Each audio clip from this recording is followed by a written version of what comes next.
Hi all my students of standard 10. How is it going with you all? Just let me know please in the comments box. I haven't heard from you all about how your preparations are going, and I really do hope you all are doing well because your prelims are coming pretty close. We are going to appear for the 2027 ICSE, all of you all. So I'm sure you all are working very hard. But at the same time, I would like to remind you once again that please plan your day. Plan your week, plan your day, plan your month. Decide how much portion you want to complete. Decide your syllabus depending on what subjects you have chosen, whether you have taken maths and science or you have left it out, then which are the other subjects that you have chosen, and plan your week accordingly. And make sure, look at your syllabus. There is a way of planning. So you plan taking into account your school timings, taking into account your tuition timings, and of course leaving a lot of time for yourself to learn. Because if you only listen, if you only understand what your teachers are saying in school and you do not do any learning, it will not help you. So you need to learn. So please remember to learn, and that's my frank advice to all of you all. Now today in this module, we are going to do a chapter from the contemporary world. We have already done the First World War. We are coming to the Second World War. I finished my module on fascism and Nazism. Now I'm going to start today this module on the Second World War chapter. And of course, before I start everything, I'd like to give you all my notes, which you can take down. Take a screenshot as usual, or you can write it also if you feel like. You can take a screenshot and then you can write. But today this is what we are going to start.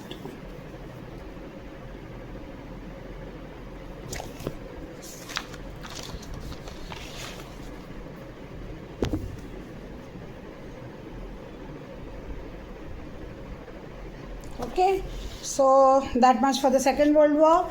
And while we are at it and we start, I want to tell you all that I'm not going to be reading from the textbook because most of it is given in a lot of detail.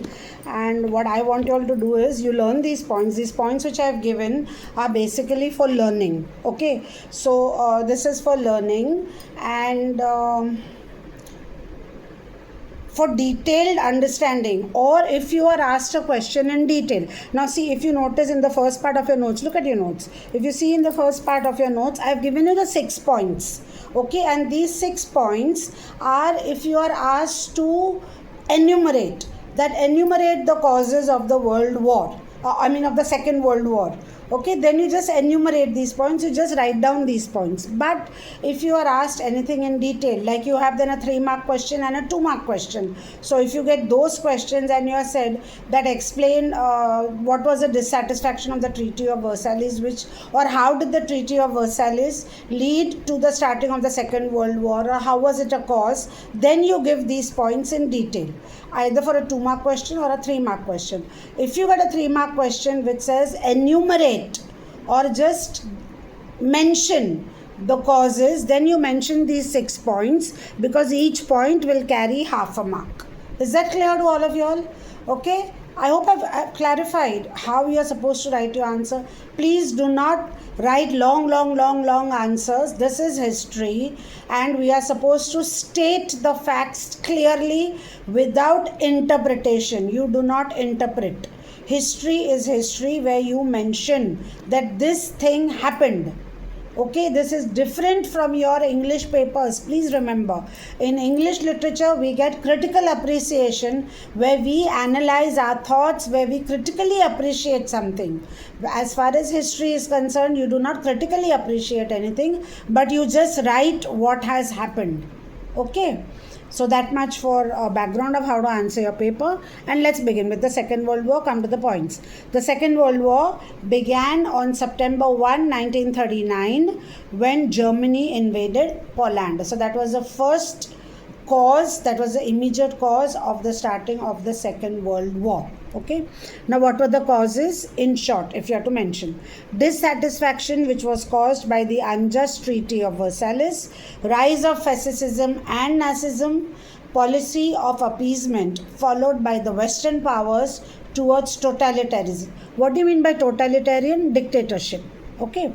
So, and then the fourth point, Japan's invasion of China in 1931. Then the fifth point, failure of the League of Nations. And then the sixth point, Hitler's invasion of Poland, which was the immediate cause.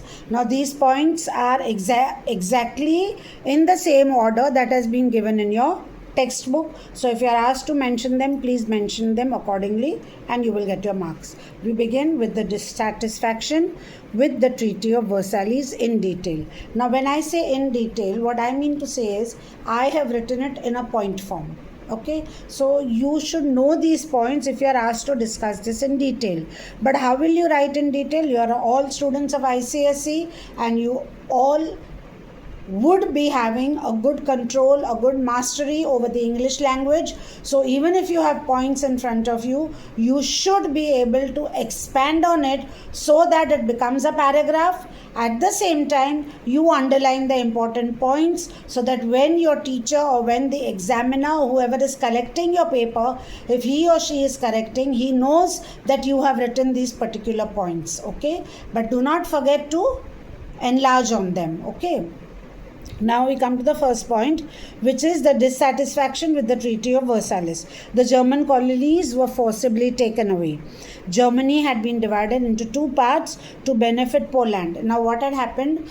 If you remember, in the Treaty of Versailles, the port of Danzig was given away to Poland. Now how would Poland reach that port? So what they did, they divided Germany into two parts so that Poland would get a land route to reach the port of Danzig. Okay. Then there was a huge war indemnity which was forced on Germany, which she could not pay.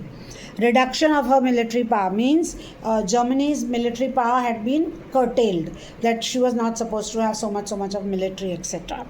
Then Germany started looking for an opportunity to do away with this treaty, and hence she had aggressive policies.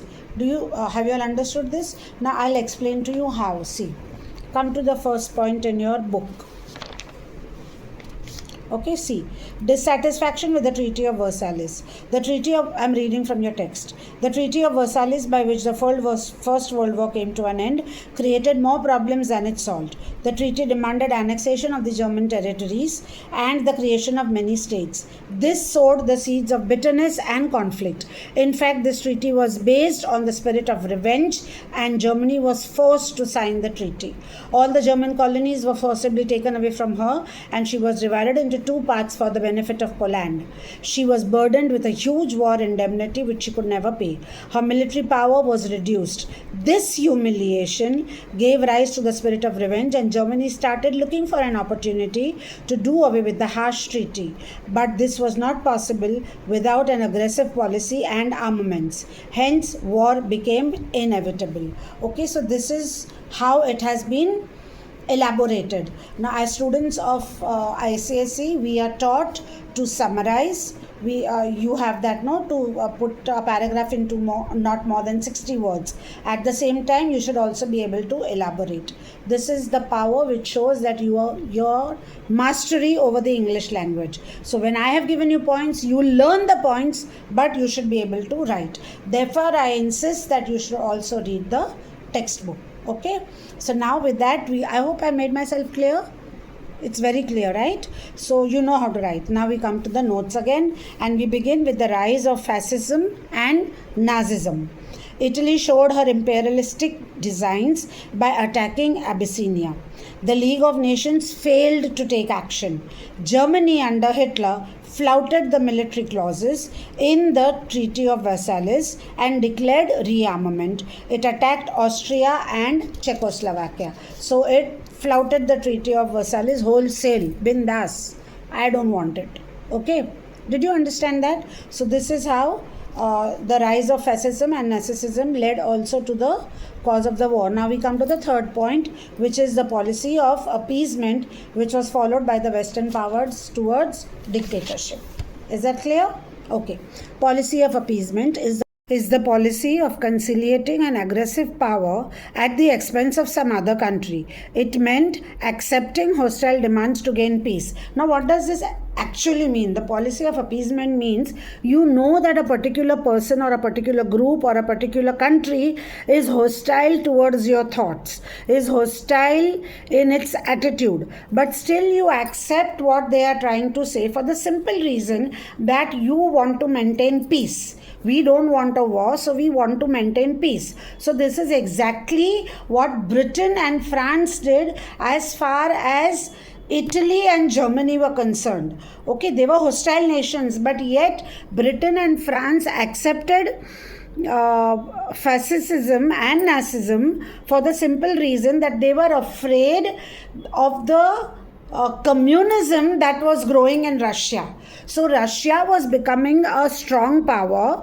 and they had a lot of communistic ideas which Britain and France did not want. So they started supporting the hostile nations of Germany and Italy and their dictatorialship. Okay, so that is called that is a policy of appeasement, when you accept hostile demands just so that you maintain peace everywhere. Okay, so now see, Britain and France followed this towards the dictatorial countries like Italy and Germany because they felt that the dictators had a real cause of grievance and the removal of this cause would sustain peace. Now, Britain and France, they knew that they somewhere in their hearts they felt that the Treaty of Versailles was quite unjust as far as Germany was concerned. So they said that if we remove this unjust cause, so if we override this unjust cause, one unjust cause,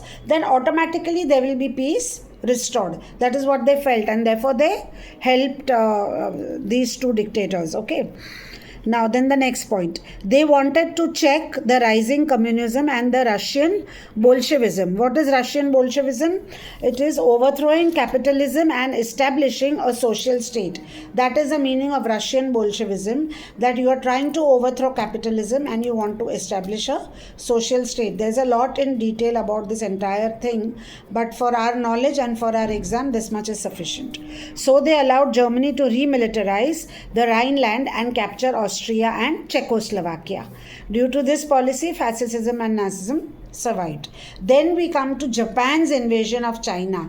Now what happened? The Japanese also had a policy of expansion, but the Japanese were in the east. So they had a policy of expansion towards the Far East. They said, or they felt, that Japan felt that we should be the most powerful person in Far East. Okay, so they also had a policy of expansion. So in 1931, Japan intervened in Manchuria and set up a government, even though the League of Nations said don't do this thing, but yet they did it. Okay, they started an undeclared war against China in 1931, and then they joined the Berlin-Rome axis to make it into a Berlin-Rome-Tokyo axis, and left the League of Nations. So when Japan realized that the League of Nations was opposing what it wanted to do and it would not become powerful in the Far East, they said, okay, we don't want to be a part of the League of Nations, and they left the League of Nations. They started occupying what? The British and American properties in China. So in China, they began to occupy these properties. That was the Japanese invasion of China.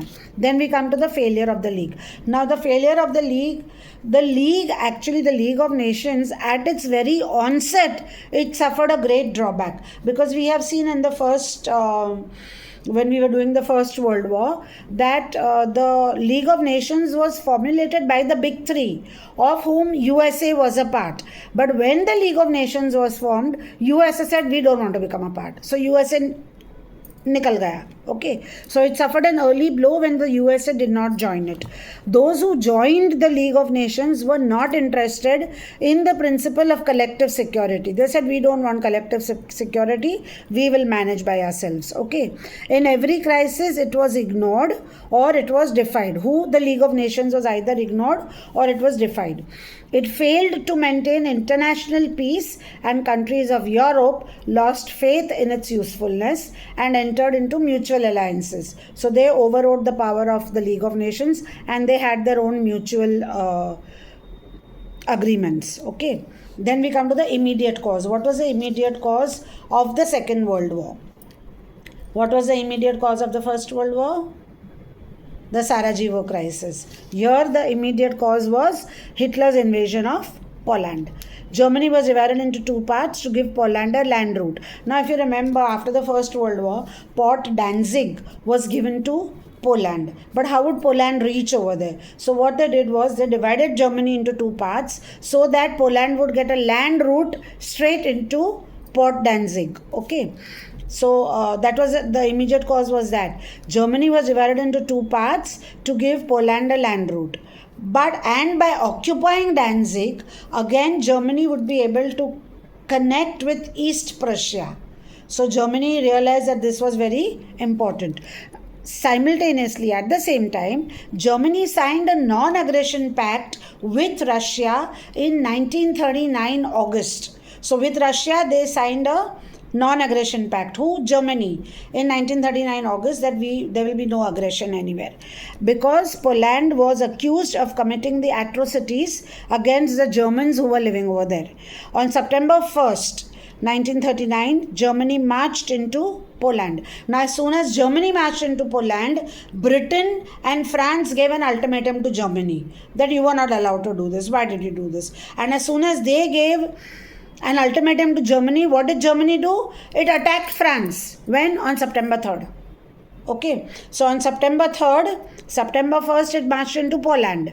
And then there was an ultimatum given. And then immediately on September 3, in reply to that ultimatum which was given to them, they declared war on Germany. France and Britain declared war. The invasion of Poland had marked the beginning of the Second World War. This is how the Second World War had started. So please remember all these points, learn these points, and then you can elaborate, because you all would be having a good command over the language, and we should be able to elaborate just the way we do our summaries also.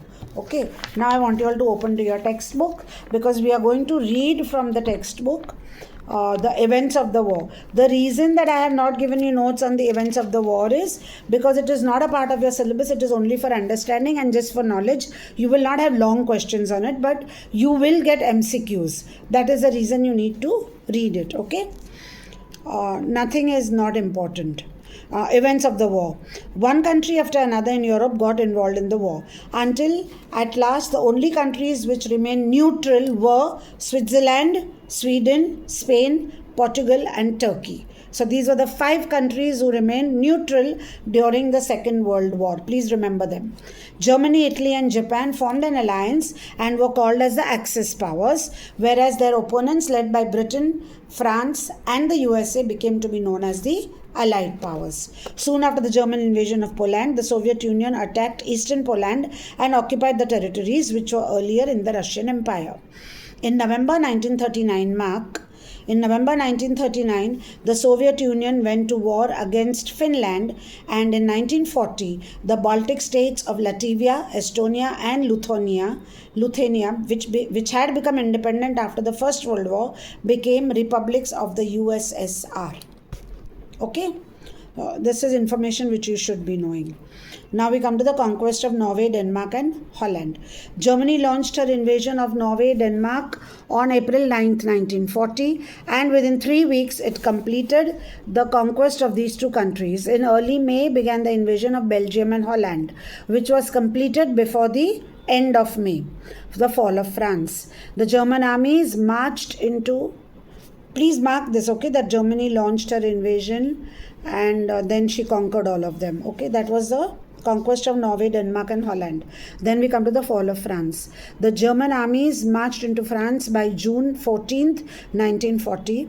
The capital city of Paris had fallen into the German hands almost without a fight. The war conducted by Germany with great speed and force is known as Blitzkrieg, which means a lightning war. You can be asked this as an MCQ, that what is the meaning of Blitzkrieg?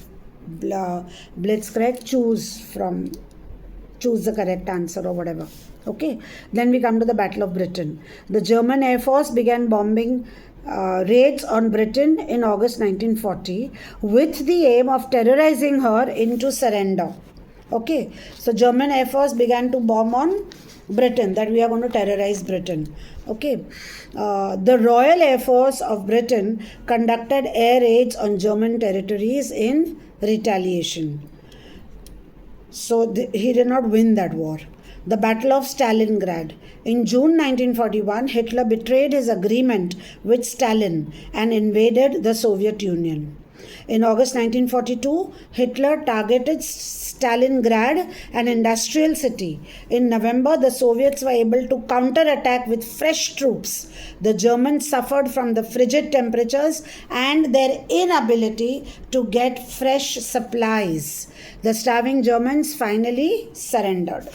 Then we come to the Battle of Berlin. It began in April 1945. The Germans were caught between the British and the Americans on one side and the Russians on the other. So they were sandwiched. Okay. Hitler committed suicide. That was a sad end of Hitler. Adolf Hitler. Hitler committed suicide on May 7th, 1945. So he committed suicide on May 7th in 1945, and the last of the German armies surrendered because they didn't have anybody to lead them further. And May 8th was a day of celebration of victory in Europe. So that is how the Second World War, that was the end of Hitler. Okay. So we leave it at that over here, because the next part that we are going to do, the attack on Pearl Harbor and the bombing of Hiroshima and Nagasaki, is a part of your syllabus, and we are supposed to do it a little more in detail. So I will be giving you notes on that so that you know what points to learn. And we end our module with that today. And what I would like to tell you all, I would like to remind you all that today is also an important day. It's the 27th of July when I'm recording this, and it is the death anniversary of our missile man of India, Dr. APJ Abdul Kalam, the former president of India. And we own a tribute to this great personality, and that is the reason that I have put up this picture. Apart from that, you all also know that in Standard 9 you had to book review this. So if you have not read this book, and then after your ICSE you get time, you will have a lot of months. So at that time I do want you all to read this book. Okay. So with that we come to an end of this module, and I'll see you all again in my next module when I continue with the attack on Pearl Harbor and the bombing of Hiroshima and Nagasaki, which was the first ever atomic bomb usage. Bye everyone. See you all in my next module.